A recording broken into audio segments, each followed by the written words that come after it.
Okay, so before we talk about the limit, we have to kind of flash back to our algebra days because this is also going to be a part of the homework for this section. So back in algebra, what you would do is you would find f of a number. So you would find x equals that number, you would draw your vertical line, and then identify the y value.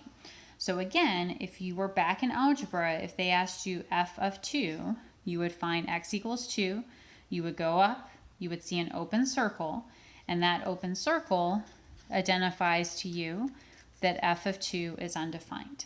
Okay? Now, by a similar token, if they change the graph so that now you have a filled-in circle, what would happen is you would go to x equals 2, you would go up to your graph, and you would see you have a filled-in circle, and you also have an open circle. Now, the open circle indicates that the function does not exist there.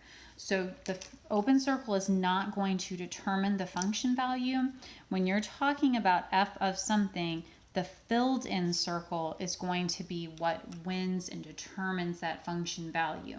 So when you see this little filled in circle here, that is determining your function value of 1. So you would say that f of 2 is equal to 1. Now, if they gave you a final graph here where you have a big pronounced filled in circle, you would say x is equal to 2, you would go up to your graph and over, and that would give you a y value of 4. So that would tell you that f of 2 is equal to 4. So you'll notice here, when you're looking at the function evaluation, you are looking at the entire graph, you see the full open circle or closed circle, filled in circle, and you identify your function evaluation from that. Now, that is going to be different than what we're going to do with limits, because for a limit, we are going to be looking at what we are approaching.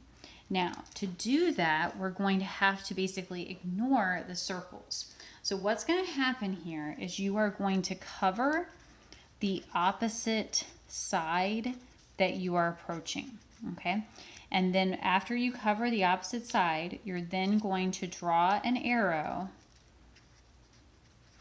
to the edge of the paper, okay? So here is what I mean by that. If you look at this two-sided limit, to identify the two-sided limit, you are going to have to first look at the left-hand limit and the right-hand limit. So to look at this left-hand limit, you are going to cover the right-hand side, and you're going to cover everything to the right of 2. So you would look at this right-hand limit, you would cover everything to the right of 2. Okay, so here is 2, and I'm covering them. Now, what you notice about that is if you truly cover everything to the right of 2, you're not actually going to see any of the open circles. You're just going to see like a half open circle. So when you're talking about limits, you're going to ignore the circles. So over here with function values, you looked at the open circle versus the filled in circle. But with limits, you're not actually going to see the full circle situation. And so you're going to ignore the circle, either if it's open or filled in. So here is what we would do.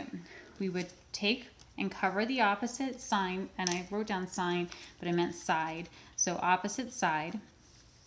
And then you're going to draw an arrow to the edge of this piece of paper. Now remember, our limit is equal to a y value. So when our arrow approaches this point, we then go over to our y-axis, and we see that that value of y is 4. So that's going to be our limit from the left-hand side is 4. Now, we'll do the same thing for the right-hand limit. For the right-hand limit, we are going to cover everything to the left of 2. So what will happen is we'll take our little piece of paper, we'll cover the opposite side, and then draw an arrow into that edge of the piece of paper, okay? And you'll see again it's pointing towards that open circle. So we go over to the y-axis, and that answer is 4. So our limit is equal to 4 for the right-hand side. Now, when both of these one-sided limits are the same value, then we can say that our two-sided limit is also going to be 4. So our final answer here is just going to be 4 based on the work that we did for our left-hand limit and our right-hand limit. Now, what I want you to know from this page is that when you cover these opposite sides, you're not going to see the full filled in versus open circle. So like here, this open circle had no impact whatsoever on what our final answer was. And in the same way, if you look at this next example, when I cover the left-hand side, I'm not going to see that filled in circle and that open circle. I'm just going to see the graph here, and my arrow is going to point to that same value.